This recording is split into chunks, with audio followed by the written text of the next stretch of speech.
Ladies and gentlemen, Steve from Nearly Wild Camping. Big round of applause. Come on, let's get Steve going. Off you go, my friend. It's all yours. Thanks very much.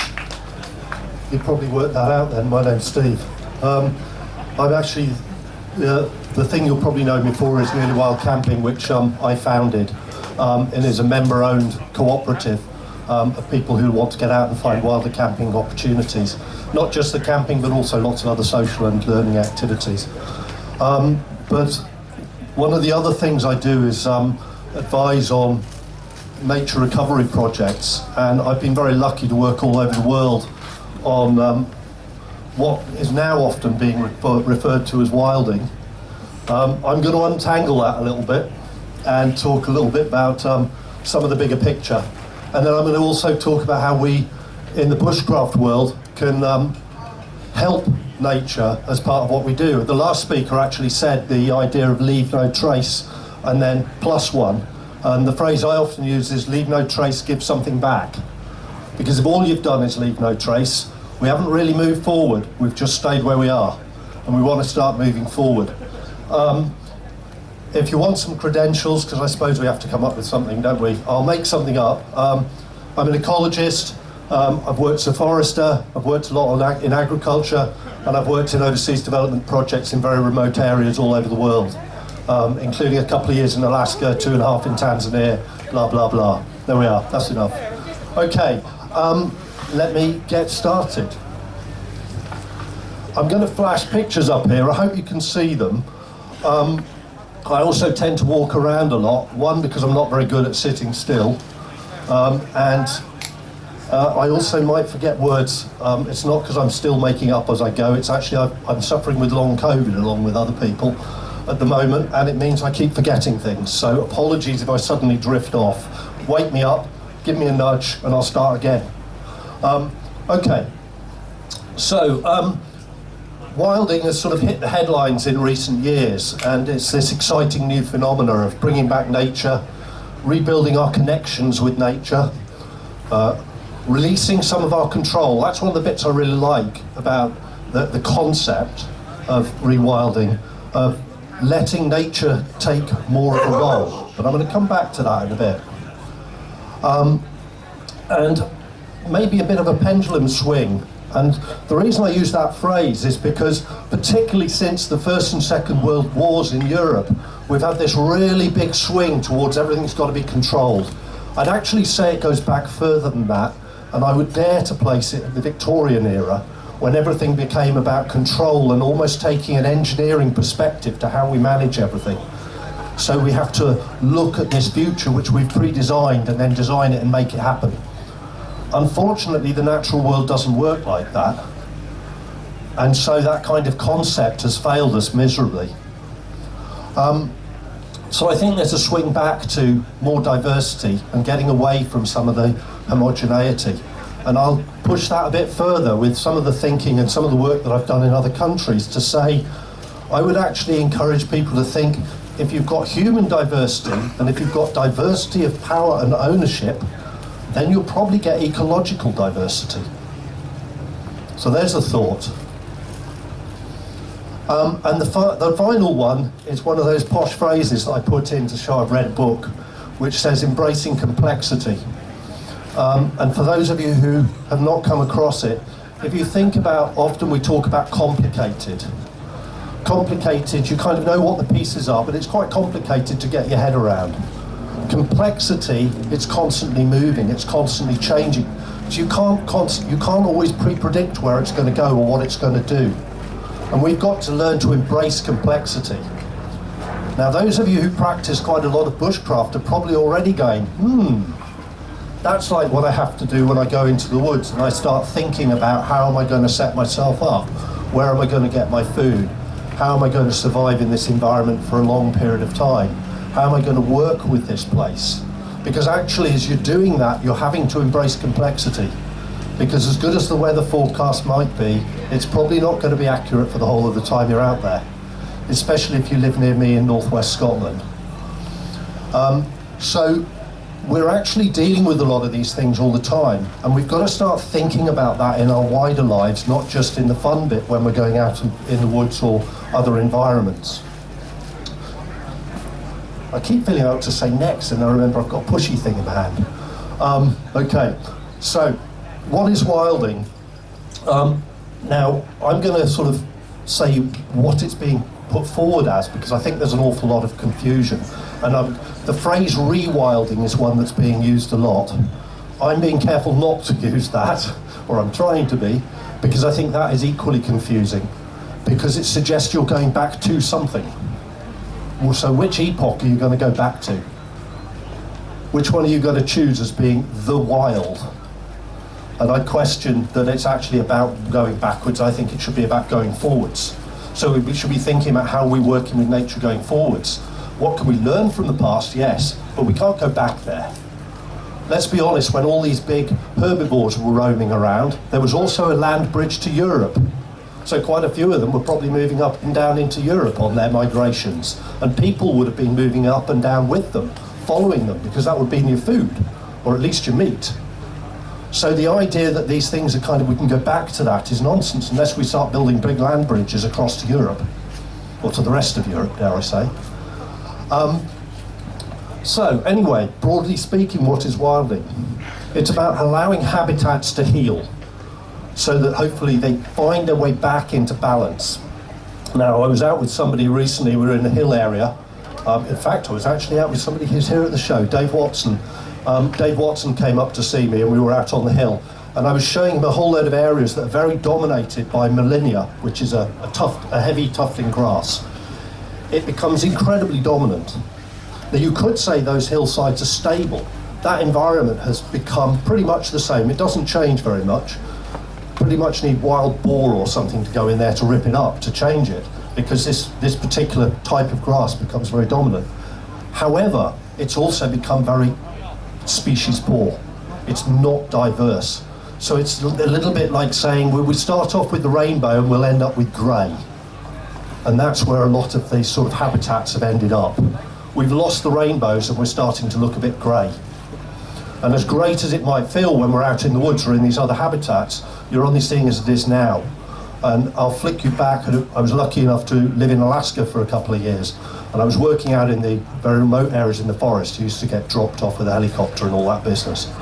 And you got in the rivers when the salmon were running, and it looked like you could literally walk across the water. There were so many fish in the water. And I'm not making it up, it really does look like that. And yet I go to the local river by me in Scotland, which is one of the better areas, and I'll see the odd fish going up. And that sort of suggests to me the colour's gone. So the other thing that a lot of people are hearing more about is this reintroducing of keystone species. And I think the one that we're hearing about almost constantly now is the beaver. It becomes a bit religious after a while. You almost think the beaver's going to save the world. I think that may be going a little bit far. But the idea that there are species that if we reintroduce them, they can diversify those habitats again is certainly a truth. And it depends a lot on the type of habitat. And if I went back to that one I gave you of the Millennia, then to be quite honest, putting a few wild boar in some of those places would probably do it a lot of good. But equally so would Highland cattle, because they churn the ground up. So it's not about what's the animal necessarily, it's about what's it doing. And where there aren't beavers, I would actually suggest that in some places it's being done by people. Okay. The other things is you're allowing more natural disturbance, and you're trying to create more links. And the fine one, expanding trophic complexity. Ugh. Let's just say putting that colour back in the rainbow, getting more species, getting more animals and plants into the system again, so that the whole system can function properly. Because, being very crude about it, a lot of systems have become dysfunctional. What we do within some of them is, particularly the managed ones, is we play that role of putting things back into the system, but we only do the bits that we know or that we value. So sometimes that can work. Very often it leads to a degraded system. So we might produce more food for a period of time, but slowly we're reducing the diversity of that system. And I'm particularly thinking about the bits you can't see. I'll come back to that. Okay, so some of the examples you might have heard of. There's a place called Talahart Fell in the southern Highlands below, sort of between the English border and Glasgow. A glen that's been completely forested, reforested I should say, with native species, being often held up as a success story. It is actually really well worth a visit if you're up in that area. It's near to the town of Moffat, really worth seeing. Cracking spot, some really nice wanders up these glens, and a lot, you start to get a sense of what could be in some of these glens that have become very denuded and aren't necessarily that productive either. And I'm talking productive in terms of, let's say, deer and shoot.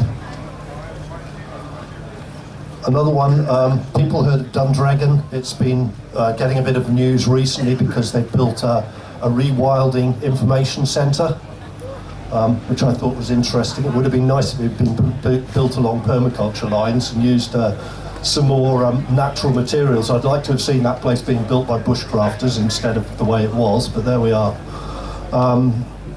Why we need another visitor centre and rather instead of a canopy in the woods where we can teach people, I'm not quite sure. But there we are, don't start me on that one.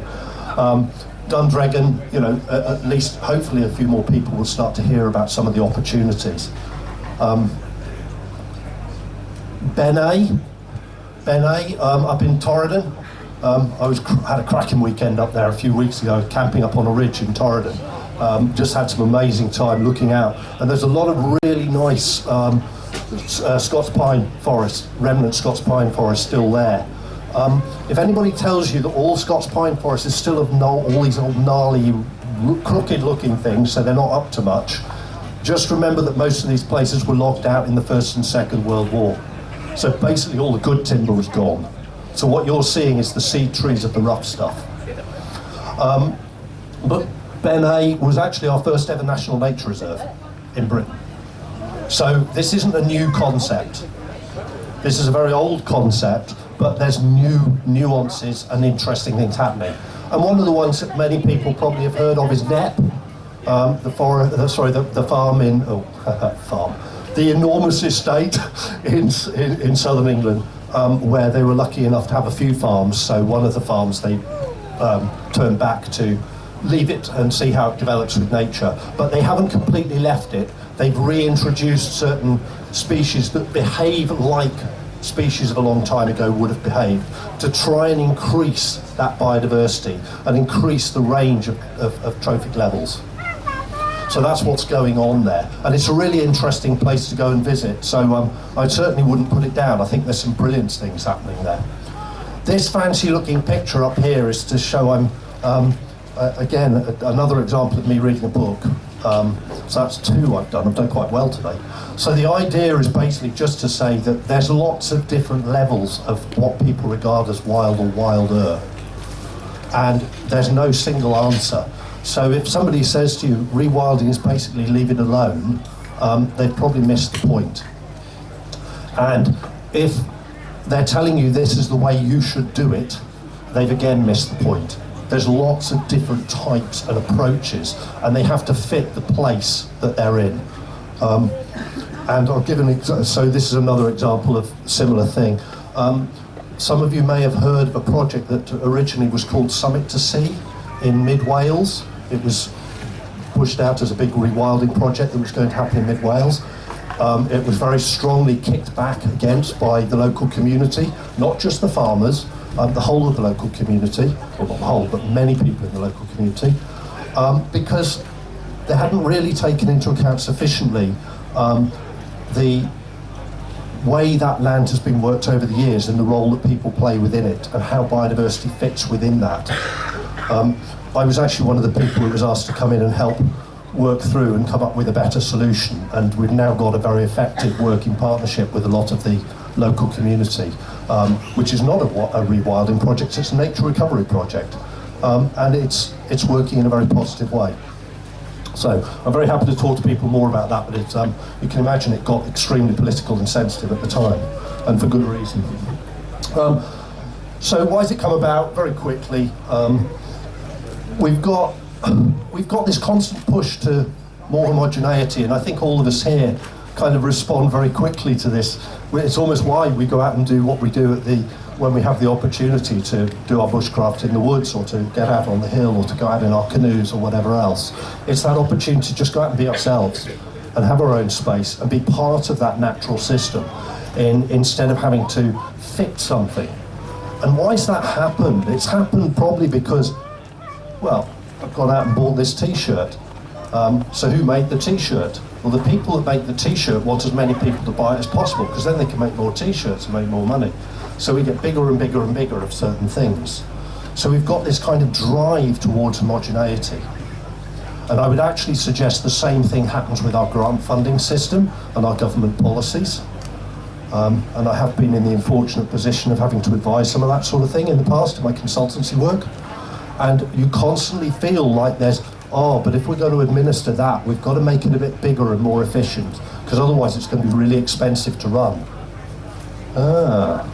So now we've just pushed homogeneity again, and we've created that problem. So come back to what I was saying earlier, more diversity of people, more diversity of systems, more biological, ecological diversity.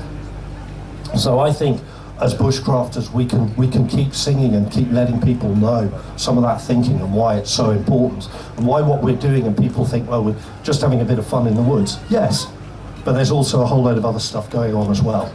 And let's start getting that messaging out there.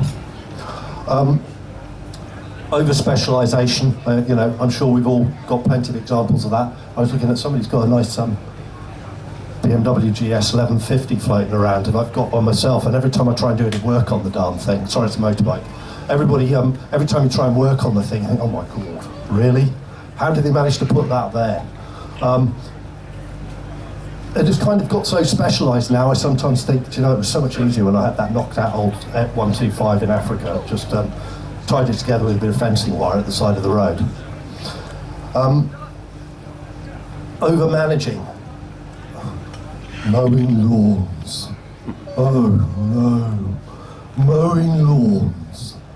Why do we all have to mow the blooming lawn all the time? I mean, what are we doing that for? It's because years and years and years ago, big estates had nice lawns with ha-has. Ha-ha was a little wall to stop the stock going where you didn't want them. So we'll then try and replicate it, so we've all got our own lawn. Now we've got these darn lawns everywhere. Nice meadow ant hills with little tracks in the Perfect. Meadow ants, you don't see many of them anymore, yellow ant. Okay, so it's this thing, we kind of have to manage everything. And I again would take that back partly to the Victorian era, when we like to have everything neat and controlled and packaged and managed. And we've ended up with everything looking like that. We focus a lot on what we see, and I'll come back to that. Technological advances, great, makes things simpler, also makes things more complicated. Everybody love their social media? Yeah, good. Okay, and I think probably one of the big ones, we don't often talk about time, and we need to talk about time an awful lot more. Dave and I, when we were out on the hill the other week, both of us kept saying to each other, it's a lot to do with slowing down and observing. And I thought, if we just thought about that in that way, about many more things we do, and think about the impact of time, if we could slow down, probably a lot of the problems would start to disappear overnight, because we're always in the rush to get it done, even if it comes to getting a forest planted or whatever else. So, it's not all about reintroductions. That's the sexy bit, if you like, of what I often hear about with wilding. So, red squirrel, beavers, pine martins, red kites, white-tailed sea eagles, and of course a lot of tree planting. And there's more and more, I could add lots more to that list. But there's more to it than that. That's the bit that's very visible, and being very crude about it, it's the bit that's easy to raise public awareness and to get people to put their hand in their pocket and put some money towards. That's the crudity of it. There's a lot of other stuff going on. And I would suggest that a lot of it is happening under a lot of different banners. It's not under the banner of wilding or rewilding. And I think that's where a lot of confusion comes, because it's actually about nature recovery. It's about biodiversity recovery. It's about ecological connectivity. That's what it's really about. Okay, and it's not all happening in Scotland. So just because I live up there, it isn't just there. I did used to live in North Wales until a few years ago. But you know, there's beaver reintroductions in Kent, and the European Bison Project that's had a lot of airtime. In the very early days of that, I went in to help them look at their involvement of local people in that project and how that might work. And East Anglia, there's been a lot happening on the Broads, and I've recently been involved in evaluating restoration of one of the bigger Broads, Houghton Great Broad, to try and get the ecological systems working again there and functioning again there. And that's been a very interesting project. But that's not being called rewilding. Knepp Estate is the one that is being called rewilding, and it's the one that obviously a lot of people have heard of. Isle of Wight, white-tailed sea eagles now back. I've also been involved in discussions around them being introduced in other parts of the UK and doing consultations with people. So there's constantly something happening, but it's not just about these, and it's not all happening in Scotland. Okay, so the bit that is often not talked about, and the not so sexy bit of nature recovery, is all this. If you look at this huge decline, what, 70% of farm birds within the last 30, 40 years? I could go on and on. Do you know what? Almost all of them are in the last 30, 40 years, and all the percentage declines are in the region of 70 to 80%, whether it be butterflies, dragonflies, farmland birds, or whatever else. If you actually track them back, a lot of them also relate to insects. And a lot of that also relates to what's in the soil and what's in the woods. Here's another one for us as bushcrafters. A huge amount of timber a huge amount of the trees within a woodland in a natural system or semi-natural system are dead or dying. That means that almost all the insects rely on dead and dying timber. So if all you do is collect all the dead and dying timber, you're slowly stripping the biodiversity of the forest. If you don't have older forest, and you only have modern plantations on a 30-year to 40-year rotation, you're never getting those insect populations coming back. If at the same time you've stripped away the fungi and the hyphae, then you haven't got connectivity between the trees. So you're now massively denuding that ecosystem. That's what's happened within our forest systems because of the change in management systems, the types of forestry. A lot of the YouTube videos I see of people out in the wilds doing all sorts of great stuff in the woodland. They're not woodlands, they're plantation forests. They're introduced conifers, planted in ranks. And I've worked as a forester, so you know I'm quite comfortable with that. But I think it's being clear on what you're working with and what you're in. And if you understand that, you understand what's there and then what's missing. The soil and under the water are two of the biggest ones, and this thing with the sewage companies recently I think is a very good example of just how they've been allowed to get away with just nonsense so that the shareholders can get more money. And now it seems that the shareholders, even though they took the risk, don't have to take the payback. So the public have to pay the bills of it being put right again. I mean, where does that work out? Anyway, soil. Again, we've worked systems so that we think we can manage the system because we understand some of it. So we understand plant growth or whatever, so we know what to put in. We think we know how to manage that system, but we don't. We only understand part of that system. And what's happened is we've slowly denuded our soils. Now, I'm not saying anything particularly new. We've known that for 40, 50 years plus. But it's become particularly damaging in recent years, and the level to which it's become both extreme and the speed at which it happens. So there's lots of that happening, and I think from our point of view in bushcraft, it's being aware of that, but knowing what habitat you're working in and really understanding that should be a real key part of a good bushcrafter's understanding. Insects and microbes, I would suggest, are right at the nub of a lot of this and a lot of the declines. So the more that we can support them, the better. And mycorrhizal associations, presumably by now most people here will have heard or read about this idea that trees are all connected, and they're connected also with the way they work with plants and other insects. So they're actually sending in messages to one another. And I remember when it was first started being talked about, and people were like, "Oh, a bunch of hippies come up with these mad ideas." And I used to gently point out to people that it actually wasn't hugely dissimilar to the way our own nervous system works. in that our own nervous system is a series of electrical triggers that then get to a chemical synapse, and it passes a chemical reaction across to send the reaction up the nerve. Why is that any different to a chemical reaction down a mycorrhizal link between one plant and another?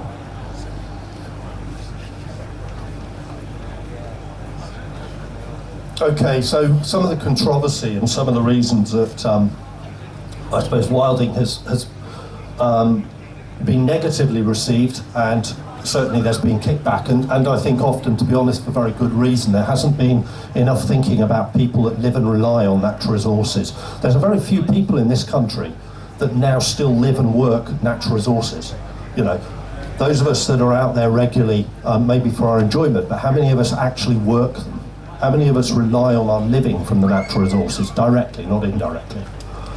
Whereas if I'd say go and, when I was working somewhere like Bangladesh, then the number of people that live and work with the natural resources is huge. Take that to East Africa and it's probably even bigger again. Go up into the Himalaya, and then it's pretty much total, apart from a bit of tourism. So our relationship with that natural world is less, and if we're not taking the people that live and work that seriously, we're not learning all those lessons of how those systems work. Equally, we can't come up with the right solutions together. So, what's been happening, and maybe recently highlighted, it's not so recent now, but with the situation that happened in Mid-Wales, it got, I think, unfair bad press for some of the people in Mid-Wales. I think actually there should have been a lot more positive press about why it was happening, and actually the solutions that have been come up with, because there's been some really good public forums in Mid-Wales with some really sensible, and I would suggest extremely nuanced and complex conversations, which I certainly haven't heard in the media. And in some of the stuff that was going on from the negative side. A lot of assumptions over what's good. Who's making the decision over what's good ecologically? And what's that based on? Is it based on what it looks like? If you went into the wood and you're thinking about, sort of a good shelter, who makes that decision? The person that's actually going to sleep in it? Or the person that walked past and thought it didn't look very nice? And that's a little bit like this. Local food versus food miles and input systems. So if food was being grown locally, the alternative to that, not and passing it over completely to a nature, let's call it a wilded system completely, would mean you'd have to bring the food from somewhere else. And if you say, well, those people could move, then that's actually where many of us go on holiday and have our recreation time. Those people are the supply industry of that recreation. So it's not quite that simple. And if you move them to the city, well, you've got to move all the food to the city. And to get it there, you're now putting more carbon into the atmosphere, blah, blah, blah. You all know this stuff, but it's stuff that we have to remember when we're thinking about what is the right answer, because I'm going to be very crude and say there is no right answer. All there is the next best approach that we can come up with. And we're constantly trying to find the next new thing. Somebody said to me, how can you have worked in conservation and environmental work for 40 years when so little's been achieved? And I said, well, actually, loads has been achieved, nowhere near as much as I would like to have been. But the problem is the goalposts are moving constantly. So actually, we've achieved a huge amount. There's a lot more awareness now. We wouldn't have been having this sort of conversation even 10 years ago. Most certainly not 20. But these conversations are starting to happen, so we've moved a very long way and a lot's been achieved. It's just we need to go a hell of a lot faster and a lot quicker. I mean quicker in terms of starting to take up responsibility and finding solutions, not quicker in everything else which is causing the problem. Okay, who are the people taking the greatest risks and opportunities? And gaining the opportunities. And I think that's something that's often forgotten when we're going in and thinking about what's the right solution. And even if it's right down to a little woodland that we work in, who takes responsibility? Who's going to have the legal action taken against them if there's a problem? Who's in the situation where they're going to get the best benefits? Because if we haven't thought some of that through, then we're not going to come up with the solution that's going to work equitably for the people involved.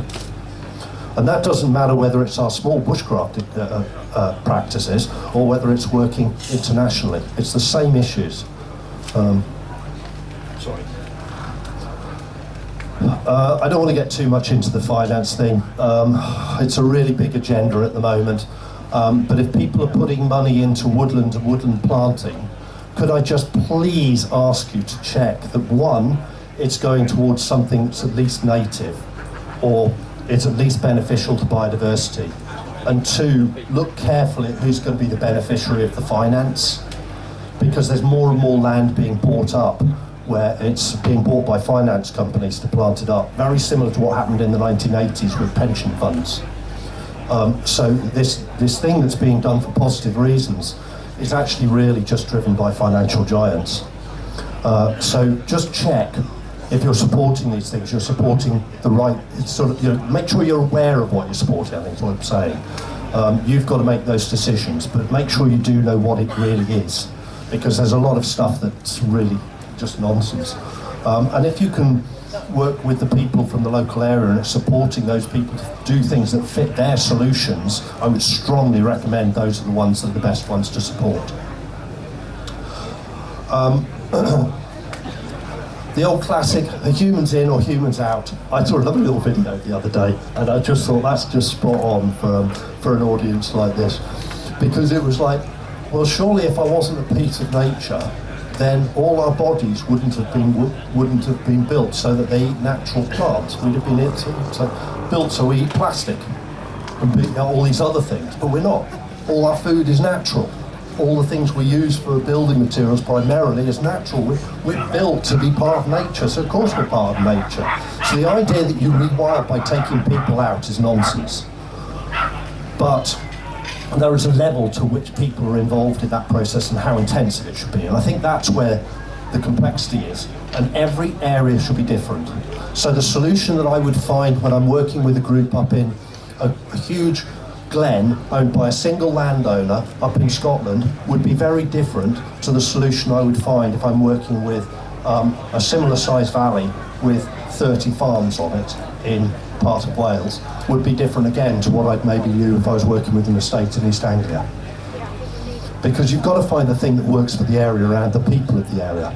And again, all the principles that come into your bushcraft start to fit when you're thinking about wilding and working with natural world. This is the retirement one. I'm not going to spend much time on that, but it's basically, you imagine if a finance company turns up on the doorstep and can buy your whole farm for you in the winter, pay good money, quite often people will go for that over splitting it up or selling it to their neighbours. And consequently you get, it's even being phrased in some areas as eco-colonialism, because you're getting areas of land bought up supposedly for ecology benefit, which is really just a new form of financial investment. That's not always the case, but that is happening. There is also a lot of people who've got the right answer. We know the answer of what should happen here. And again, it's this thing I keep saying is, it's nowhere near that simple. It's got to be more nuanced if we're going to find the right solutions. There's never a single solution, there's always more than one. As bushcrafters, let me give you one example. How long would it be? About 25, 30 years ago, there was a big thing about finding the wonder tree. They found some tree that could be planted in Africa. It was a neem, actually. And it had loads of benefits. It can be used for medicines. It could be used for fire lighting. It was really good for building and construction. It was a fodder crop. And it went on and on. It went, blimey, this tree's amazing. And it is an amazing tree, don't get me wrong. But I was sitting in this, and I thought, oh, that's all very well. And I dared to ask the question, so once it's cut down, how does it get used for all the other things? Because it's not about the individual tree, it's about how it's managed. So actually, if it's about how it's managed, then I could have had 6 different species of trees, and I could have had all of those different benefits. I'd have also had better biodiversity, greater insect life, and a more functioning ecosystem in my forest. So the wonder tree doesn't exist. The single solution doesn't exist.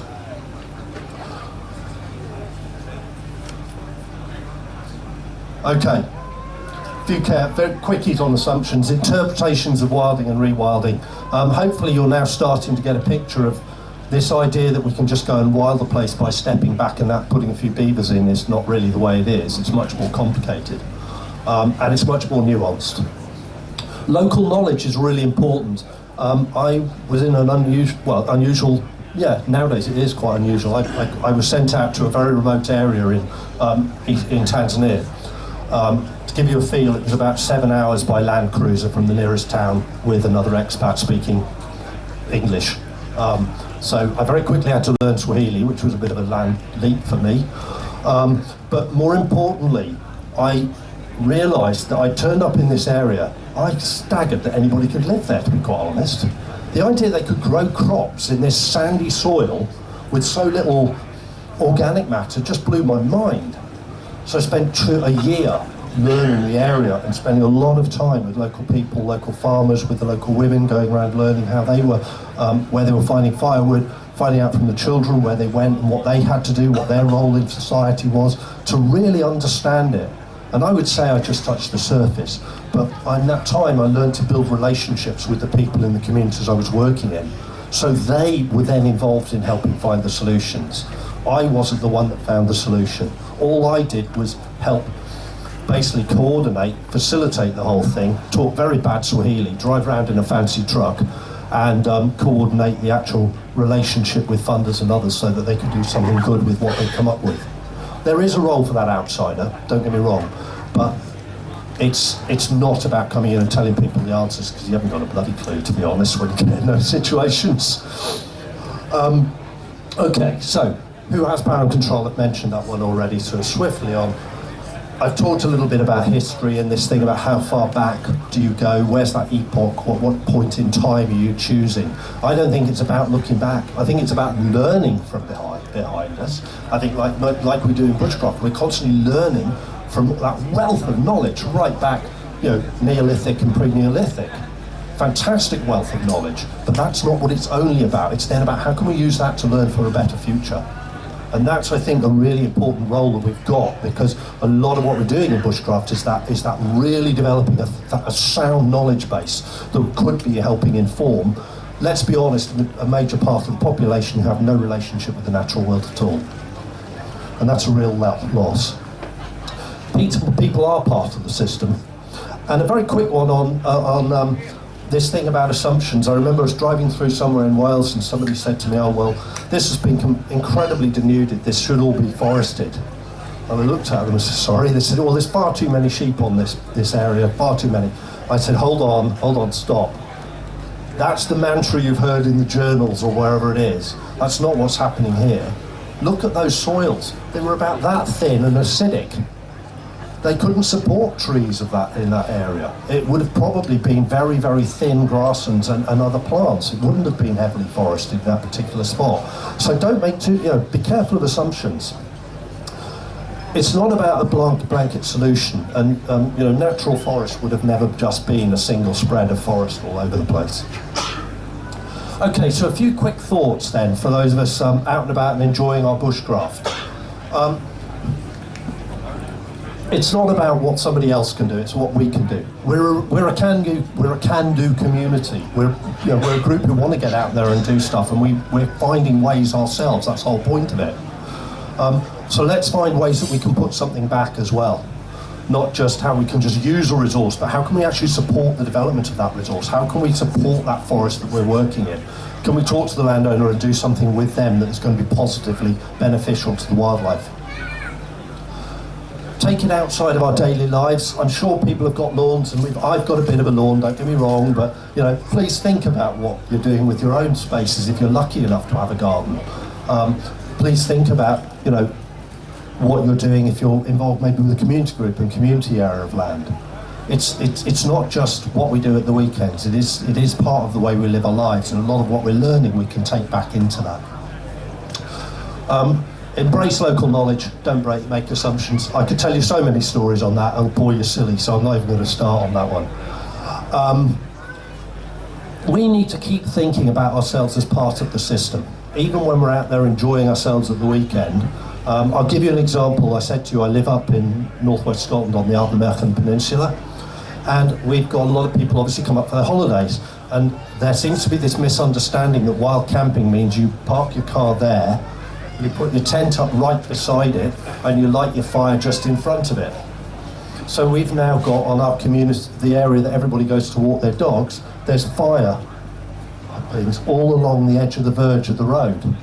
And that's not wild camping. That's parking your car and going to sleep. I don't have a problem with it, but it's not wild camping.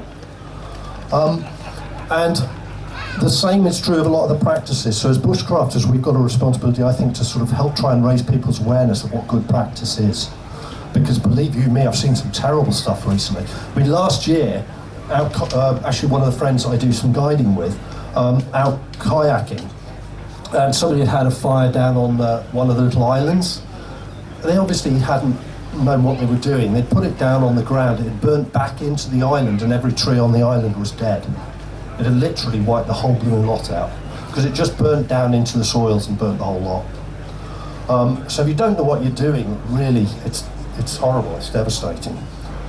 Fortunately, that wasn't somewhere where red-throated divers nest, otherwise that would have been really serious. Okay, slow down and observe, and I said a little phrase that Dave Watson I know uses quite a lot. I think it's a really good phrase. I use it a lot as well for other reasons, but just take your time. And yeah, I do quite a lot of mountaineering and kayaking and anything that gets a bit of adrenaline, really. As well, especially when I'm travelling, because I like going out looking for wildlife. But believe it or not, I also do pen and ink watercolour. And that is when I can slow down and watch what I'm really seeing, and I'll sit and draw the birds that I'm watching and take the time. So even if you're an adrenaline junkie, there's a good excuse to slow down. Okay, think about 4x4s, where they're being driven. Don't even start me on where they get driven in Scotland. Not where they're driven, but it's quite often how they're driven. And then obviously think about fires and what is genuine wild camping. I think we've got a responsibility to help raise other people's awareness with the knowledge we're building. For those of you who haven't got into it, have a look at citizen science. There's a huge opportunity for those of us in bushcraft to give something back simply by feeding data into the system of what we're seeing and finding. And if you don't know your plants and animals, nowadays it's amazing what you can do with an app on a phone. And I'm going to mention one that you might try tonight. It's called Merlin. If you go on Merlin, it tells you the birds that are singing around you at the time. And it is really accurate. I've tried it now in loads of different environments, and it's stunning how accurate it is. So even if you have no knowledge and it's not really your thing, you can have a go. There's two others that are worth looking at. One's called iNaturalist, and the other's called iRecord. So if you find a fungi and you want to know if it's edible and you don't know what it's called, don't rely on it 100%, but go on there and have a look and see what it thinks it is. It will record as well what it thought it was and the location. That will probably then go to a verifier. Once it's been verified 2 or 3 times, it then gets put into the national records. So you've now supported the national learning of what we've got in our landscape and the ecology. Both iRecord and iNaturalist work in that way. And the final one is, why not give something back? And I know, having talked to quite a few people on the Nearly Wild Camping stand, quite a few people here do. But you know, a bit of volunteering never hurt anybody. And I used to build footpaths on the mountain as a volunteer, which I loved when I was younger. Now I can't be dealing with lifting all them heavy rocks all day. It seems like too much like hard work. Now I do a little bit of that sort of thing, but I think that find the things that you do and enjoy and give a little bit back through the things you enjoy. You don't have to beat yourself up over it. Do the things that you enjoy doing anyway.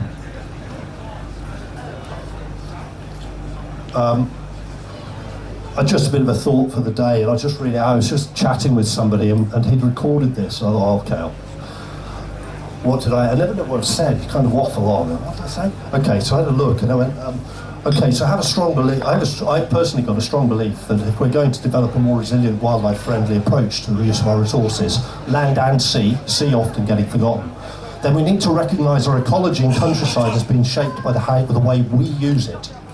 Our ecology is basically due to what people have done. And it's a combination of our impacts, those of other species, and the interactions between us all. There's your complexity. For us to succeed in developing better ways of living in harmony with nature, we need to consider our livelihoods, lifestyles, and resource needs. This means nature-based economics and nature-friendly resource production need to be central to any successful future. Removing ourselves from the system is unrealistic. It's all about human ecology. Okay, for those of you who are interested, I think I'm actually down to do some workshops on this in more depth if anybody's interested in that. You can find out more at the main tent or come and see me on the Nearly Wild camping stand. So I run an organisation called Nearly Wild, which is basically, we do consulting and I do one-to-one mentoring with individuals who run small businesses to help them develop a nature-friendly business, but also a realistic one that actually earns them a living, right the way through to mentoring people in big organisations around helping them work out how to make their organisation change. So I won't name the big ones, but there's some quite big players there, and I think it's good because I find I much prefer nowadays to work with the change makers, and I would regard most people who are here as being change makers, because that's what you are as a bushcrafter very often. I set up Nearly Wild Camping. For those of you who haven't come across that, it's a member-owned organisation. We've now got 6,500 shareholders and about 300 locations across the UK. And the idea is to help people get out and have the experience of wild camping, but not genuine wild camp. But also means if you're with a family or a group, or you want to stay there a bit longer, or you actually want to shower now and again, you've got somewhere that you can go. And that's, yeah, as I say, it's growing and we're starting to do more. So actually Dave Watson and I were doing a camp for members last weekend that was completely free to members to come along and learn bushcraft. I've got one next weekend with Lizzie, and another one in a few weekends with Rupert from Fellside. So yeah, I have quite a lot going on. And then we also have got a small organisation my wife runs, which is called Nearly Wild Weaving. So if you come over to the Nearly Wild camping stand, you can have a go at weaving as well. And she actually runs an international network for people doing weaving and using it to encourage people to learn more about nature and the natural world at the same time. Thank you very much.